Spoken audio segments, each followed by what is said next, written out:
ತಾ ಹೇಳಿದನಲ್ಲವೇ, ನಾ ಕೈ ಬಿಡೇನು, ನಾ ಕೈ ಬಿಡೇನು. ಆ ಮಾತು ಹೇಳಿದನಲ್ಲ, ತಾ ಹೇಳಿದನಲ್ಲವೇ.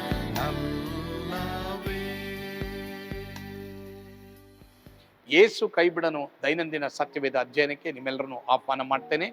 ಇವತ್ತು ಸಹ running ahead of God, ದೇವರಿಗಿಂತ ಮುಂದಾಗಿ ಓಡುವುದು, ಈ ವಿಷಯದ ಕುರಿತು ನಾವು ಕಲಿಯೋದಕ್ಕೆ ಹೋಗ್ತೇವೆ.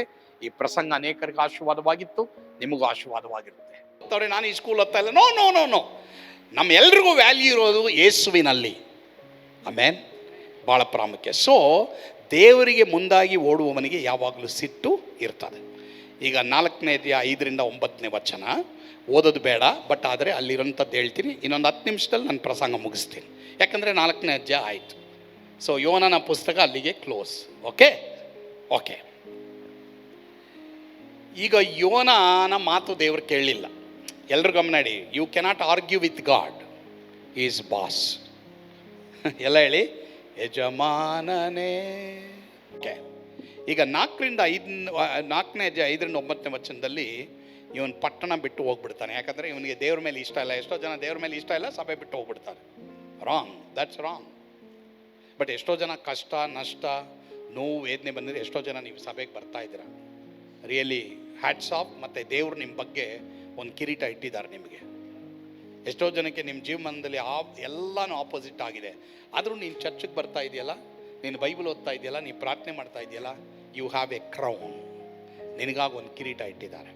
ಇವನು ಪಟ್ಟಣ ಬಿಟ್ಟು ಹೋಗ್ಬಿಟ್ಟು ಇವನು ಒಂದು ಗುಡಿಸಲಿನ ಅಡಿಯಲ್ಲಿ ಕುತ್ಕೊಂಡು, ಅಲ್ಲಿ ನೆರಳಿನಲ್ಲಿ ಕುತ್ಕೊಂಡು, ಗುಡಿಸಲು ಮುಂದೆ ಕುತ್ಕೊಂಡು, ಈಗ ಪ್ರಸಂಗ ಮಾಡಿದ್ದೀನಿ, ಆ ಪಟ್ಟಣ ನಾಶ ಆಗುತ್ತೆ, ನನಗೆ ಅವ್ರ ಮೇಲೆ ಇಷ್ಟ ಇಲ್ಲ, ಅದನ್ನು ನೋಡ್ತಾ ಕೂತವನು. ಎಷ್ಟೋ ಜನ ನೋಡಬಾರದನ್ನು ನೋಡ್ತಾ ಇದ್ದೀರ, ಆಗಬಾರದನ್ನು ಎಕ್ಸ್ಪೆಕ್ಟ್ ಮಾಡ್ತಾ ಇದ್ದೀರಾ. ಅದನ್ನು ನೀವು ದಯವಿಟ್ಟು ಮಾಡಬೇಡಿ. ಆಗ ದೇವರು ಏನು ಮಾಡ್ತಾರೆ, ಈ ಯೋನ ಕುತ್ಕೊಂಡಿರ್ತಾನಲ್ಲ, ಅವನ ಮೇಲೆ ಸೋರೆ ಗಿಡನ ಹಬ್ಬಿಸಿ ಅವನ ತಲೆಗೆ ಸ್ವಲ್ಪ ನೆರಳನ್ನ ತರ್ತಾರೆ. ತುಂಬ ಇಷ್ಟ ಆಗುತ್ತಲ್ವ. ಈಗ ಬಿಸಿಲುಗಾಲ, ಎಷ್ಟೋ ಜನಕ್ಕೆ ಬಿಸಿಲುಗಾಲ ಅಲ್ಲ.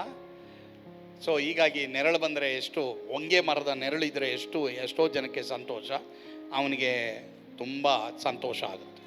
ಈ ಸೋರೆ ಗಿಡದಿಂದ ಯೋನನಿಗೆ ಬಹು ಸಂತೋಷ ಆಯಿತು. ಓ, ಕೆಲಸ ಇಲ್ಲದೆ ಹೋದರೆ, ಅನಾರೋಗ್ಯ ಇದ್ದರೆ, ನಮಗೆ ಅದು ಇದು ಇಲ್ಲದೆ ಹೋದರೆ, ಪ್ರಾರ್ಥನೆ ಮಾಡಿದ್ರೆ ದೇವರು ಇದನ್ನು ಕೊಟ್ಟರೆ ಎಷ್ಟು ಸಂತೋಷ ಅಲ್ಲ. ಎಷ್ಟೋ ಜನಕ್ಕೆ ಸಂತೋಷ. ಸಭೆಗೆ ಬರ್ತಾರೆ, ಕೊಟ್ಟ ಮೇಲೆ ಇನ್ನು ಬರೋದೇ ಇಲ್ಲ. ಎಷ್ಟೋ ಜನ ಆ ಥರ ಇದ್ದಾರೆ. ಸರಿ, ಮಾರನೇ ದಿನ ಅರುಣೋದಯದಲ್ಲಿ ದೇವರು ಒಂದು ಹುಳುಕ್ಕೆ ಅಪ್ಪಣೆ ಮಾಡ್ತಾರೆ. ಹೋಗ ಆ ಸೋರೆ ಗಿಡನ ಏನು ಮಾಡಿಬಿಡು, ಕಟ್ ಮಾಡಿಬಿಡು, ಹೊಡೆದು ಬಿಡು ಅಂತ ಹೇಳ್ತಾರೆ. ಸೂರ್ಯ ಹುಟ್ಟಿದಾಗ ಬಿಸಿಯಾದ ಮೂಡನ ಗಾಳಿಯನ್ನು ದೇವರು ಏರ್ಪಡಿಸಿದಾಗ ಇದು ಯೋನನ ತಲೆ ಮೇಲೆ ಹೊಡೆದಾಗ ಯೋನ ಮೂರ್ಛೆ ಬಂದು ಬಿದ್ದೋಗ್ತಾನೆ. ಆಗ ಅವನೊಂದು ಮಾತು ಹೇಳ್ತಾನೆ, ನಾನು ಬದುಕಿರೋದಕ್ಕಿಂತ ಸಾಯುವುದೇ ಲೇಸು ಅಂತ. ಎಲ್ಲರೂ ಗಮನ ಇಡಿ. ಎಷ್ಟೋ ಜನ ದೇವರು ಕೊಟ್ಟಿರ್ತಾರೆ, ದೇವರು ತೆಗೆದುಕೊಂಡ್ರೆ ದೇವ್ರಿಗಿಂತ ಅದ್ರ ಮೇಲೆ ಎಷ್ಟೋ ಪ್ರೀತಿ. ಆವಾಗ ಬೈಬಲ್ ಬಿಟ್ಬಿಡ್ತೀವಿ, ಪ್ರಾರ್ಥನೆ ಬಿಟ್ಬಿಡ್ತೀವಿ, ಆರಾಧನೆ ಬಿಟ್ಬಿಡ್ತೀವಿ, ದೇವ್ರ ಮೇಲೆ ಪ್ರೀತಿ ಬಿಟ್ಬಿಡ್ತೀವಿ. ಪ್ರಿಯ ದೇವ್ರ ಮಕ್ಕಳೇ, ದೇವರೇ ಕೊಟ್ಟರು, ದೇವರೇ ತೆಗೆದುಕೊಂಡ್ರು.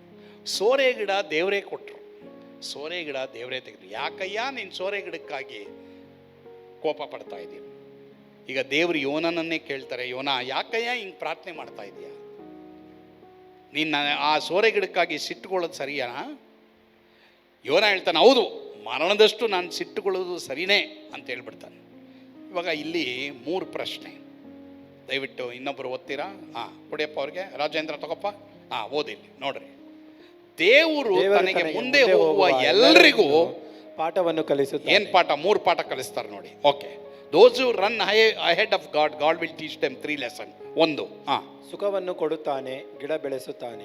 2, ಸುಖವನ್ನು ತೆಗೆಯುತ್ತಾನೆ, ಹುಳವನ್ನು ಕಳುಹಿಸುತ್ತಾನೆ. 3, ಕೆಲವು ವೇಳೆ ನಮಗೆ ಕಷ್ಟದ ಪಾಠಗಳನ್ನು ಕಳುಹಿಸುತ್ತಾನೆ, ಸೂರ್ಯನ ಶಾಖ. ಎಸ್, ಎಲ್ರು ಗಮನ ಇಡಿ.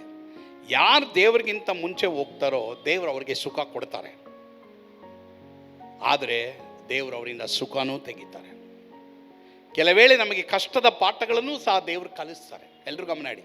ಇವತ್ತು ನಿನಗಿರೋಂಥ ಕೆಲಸ, ನಿನಗಿರೋಂಥ ಮನೆ, ದೇವರು ನಿನಗೆ ಕೊಟ್ಟಿರುವಂಥ ಏನೇನು ಕೊಟ್ಟಿದ್ದಾರೆ ಅದೆಲ್ಲ ದೇವರಿಂದ ಬಂದದ್ದು. ಆಮೇಲೆ ಎಸ್. ಆದರೆ ದೇವ್ರನ್ನ ಬಿಡಬೇಡ. ಕೆಲವು ಸಲ ದೇವರು ಅದನ್ನು ತೆಗೆದು ನೋಡ್ತಾರೆ. ಇವಾಗ ನೀನು ಹೇಳು, ದೇವರೇ ಇದ್ರೂ ಇಲ್ಲೇ ಹೋದ್ರೂ ಪರವಾಗಿಲ್ಲ, ನೀನು ಇದೆಯಲ್ಲ ನನ್ನ ಸಾಕು ಅಂತ ಹೇಳಿ ದೇವ್ರಿಗೆ ಏನು ಹೇಳ್ರಿ? ನೀವೇ ಸಾಕು ಏಸಪ್ಪ ಅಲ್ವಾ? ನೀವು ಹೇಳಿ, ಸ್ವಾಮಿ ನೀನು ನನಗಾಗಿದೆಯಲ್ಲ, ಅವ್ರು ಇದ್ದಾರಪ್ಪ, ನಿನಗೆ ಭಯಪಡಬೇಡ, ಈಸ್ ದೇರ್ ಫಾರ್ ಯು. ಅವ್ರು ನಿನಗಾಗಿದ್ದಾರೆ. ಎಷ್ಟೋ ಜನ ಕಷ್ಟದ ಲೆಸನ್ ಕಲಿತಾ ಇದ್ದೀರಾ, ಕಷ್ಟದ ಪಾಠ ಕಲಿತಾ ಇದ್ದೀರಾ. ದೇವರು ಇವನಿಗೆ ಕಷ್ಟದ ಪಾಠ ಕಲಿಸೋದು. ನನಗೆ ಗೊತ್ತಿಲ್ಲ ಎಷ್ಟು ಜನ ಈ 3 ಪ್ರಾಸೆಸ್ಸಲ್ಲಿ ಯಾವುದರಲ್ಲಿ ಇದಿರೋ ಗೊತ್ತಿಲ್ಲ. ದೇವರು ಕೆಲವರು ಕೊಡ್ತಾನೇ ಇದ್ದಾರೆ, ದೇವರು ಕೆಲವರು ಕೊಟ್ಟಿದ್ದನ್ನ ತೆಗಿತಾನೇ ಇದ್ದಾರೆ. ಯಾಕೆ ಗೊತ್ತಾ? ನೀನು ಆ ಕಷ್ಟದಲ್ಲಿ ದೇವರು ಕರುಣೆಯುಳ್ಳ ದೇವರು, ನೀತಿಯುಳ್ಳ ದೇವರು ಎಂಬುದಾಗಿ ತಿಳ್ಕೊಳ್ಬೇಕೆಂಬುದಾಗಿ ದೇವರು ನಿನ್ನನ್ನು ಹಾದಿಯಲ್ಲಿ ನಡೆಸ್ತಾ ಇದ್ದಾರೆ. ಪ್ರಿಯ ದೇವರ ಮಕ್ಕಳೇ, ನಾನು ನಂಬ್ತೇನೆ ಖಂಡಿತವಾಗಿ ನಿಮ್ಮ ಜೀವಮಾನದಲ್ಲಿ ನೀವು ಅನೇಕ ದೇವರ ಒಳ್ಳೆತನದ ಕುರಿತು ನೀವು ಕಲಿಯಬೇಕಾಗಿರ್ತದೆ. ದೇವರಿಗಿಂತ ಮುಂದಾಗೋಡಬೇಡಿ. ದೇವರ ಉದ್ದೇಶಕ್ಕೆ ತಕ್ಕ ಹಾಗೆ ನಾವು ನಡಿಬೇಕು. ಅವಾಗ ಮಾತ್ರನೇ ನಾವು ಖಂಡಿತವಾಗಿ ಆಶೀರ್ವಾದಗಳನ್ನ ನಾವು ಅನುಭವಿಸ್ತೇವೆ. ಪ್ರಾರ್ಥನೆ ಮಾಡೋಣ. ಇವತ್ತು ಯಾರ್ಯಾರು ಕೆಲಸ ಇಲ್ವೋ, ಯಾರ್ಯಾರು ನಿಮ್ಮ ಜೀವಮಾನದಲ್ಲಿ ಸಂಬಳಕ್ಕಾಗಿ ಕಷ್ಟಪಡ್ತಾ ಇದ್ದಾರೋ, ನಿಮಗಾಗಿ ನಾನು ಪ್ರಾರ್ಥನೆ ಮಾಡೋಕ್ಕೆ ಇಷ್ಟಪಡ್ತೇನೆ. ಪ್ರೀತಿಯುಳ್ಳ ತಂದೆಯಾದ ದೇವರೇ, ತಮ್ಮ ಕೆಲಸ ಕಾರ್ಯಗಳನ್ನು ಕಳೆದುಕೊಂಡು ಕೆಲಸವನ್ನು ಹುಡುಕ್ತಾ ಇರುವಂಥ, ಇಂಟರ್ವ್ಯೂಗಾಗಿ ದೇವರೇ ಕಷ್ಟಪಡ್ತಾ ಇರುವಂಥ ಒಬ್ಬೊಬ್ಬರಿಗಾಗಿ ನಾವು ಪ್ರಾರ್ಥನೆ ಮಾಡ್ತೇವೆ. ಕೆಲವರೆಲ್ಲ ಕಾಲೇಜ್ ಸೀಟ್, ಸ್ಕೂಲ್ ಸೀಟ್ ಎಂಬುದಾಗಿ ಹೇಳಿ ಹುಡುಕ್ತಾ ಇದ್ದಾರೆ, ಫೀಸ್ಗಳ ಬಗ್ಗೆ ತವಕಿಸ್ತಾ ಇದ್ದಾರೆ. ಅವರೆಲ್ಲರಿಗೋಸ್ಕರವಾಗಿ ನಾವು ಪ್ರಾರ್ಥನೆ ಮಾಡ್ತೇವೆ. ದೇವರಿಗಿಂತ ಮುಂದಾಗಿ ಓಡದೆ ದೇವರೊಂದಿಗೆ ನಡೆಯುವಾಗ ಎಲ್ರಿಗೂ ಕೃಪೆ ಕೊಡಪ್ಪ. ಯೆಹೋವ ಈರೇ ಎಲ್ಲವನ್ನು ಅವರು ಬದುಕಿಸಿಕೊಡಪ್ಪ. ಯೇಸುವಿನ ಹೆಸರಿನಲ್ಲಿ ಪ್ರಾರ್ಥಿಸ್ತೇವೆ ಸ್ವಾಮಿ, ಆಮೆನ್. ಕರ್ತನು ತಾನೇ ನಿಮ್ಮನ್ನು ಆಶೀರ್ವಾದ ಮಾಡಲಿ. ಯೇಸು ನಿಮ್ಮನ್ನು ಕೈ ಬಿಡಲ್ಲ.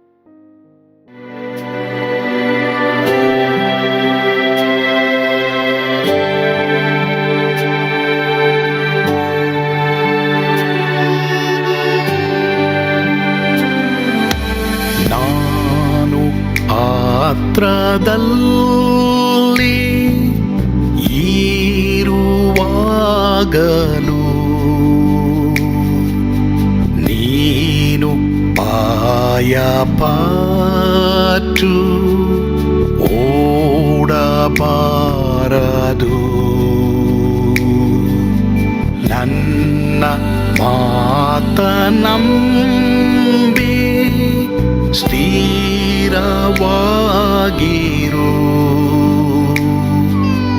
ನಿನ್ನ ಬಿಡಲಾರೆ, ಬಿಡೆನು ಎಂದೆಂದಿಗೂ.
ಹೋದರು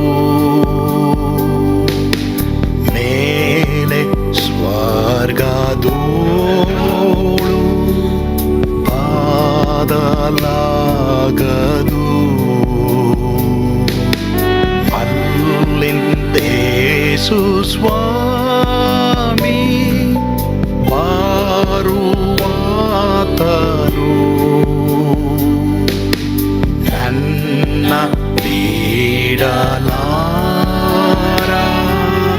ನನ್ನನ್ನು ಕೈ ಬಿಡಲು ನಾ ಕೈ ಬಿಡೆನು, ನಾ ಕೈ ಬಿಡೆನು. ಆ ಮಾತು ಹೇಳಿದ ತಾ ಹೇಳಿದ ನಲ್ಲವೇ, ನಾ ಕೈ ಬಿಡೆನು, ನಾ ಕೈ ಬಿಡೆನು. ಆ ಮಾತು ಹೇಳಿದ ತಾ ಹೇಳಿದ ನಲ್ಲವೇ.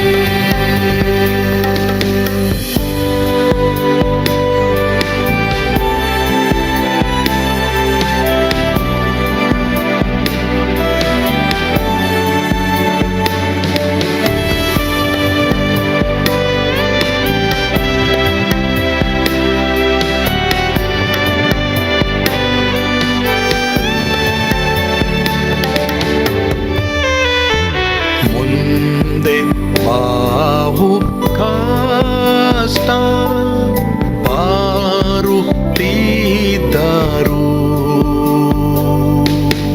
ಭಯ ಪಾಡಲಾರೆ, ಸ್ವಾಮಿ ಇದ್ದಾನೆ. ಬಾಲವಾಗಿ ನಿಂತು ಹರ್ಷಗೊಳ್ಳುವೆ, ಸ್ವಾಮಿ ಬಿಡಲಾರ, ಸ್ವಾಮಿ ನನ್ನ ಕೈ ಬಿಡಲು, ನಾ ಕೈ ಬಿಡೆನು, ನಾ ಕೈ ಬಿಡೆನು. ಆ ಮಾತು ಹೇಳಿದ ತಾ ಹೇಳಿದ ನಲ್ಲವೇ, ನಾ ಕೈ ಬಿಡೆನು, ನಾ ಕೈ ಬಿಡೆನು. ಆ ಮಾತು ಹೇಳಿದ ತಾ ಹೇಳಿದ ನಲ್ಲವೇ, ತಾ ಹೇಳಿದ ನಲ್ಲ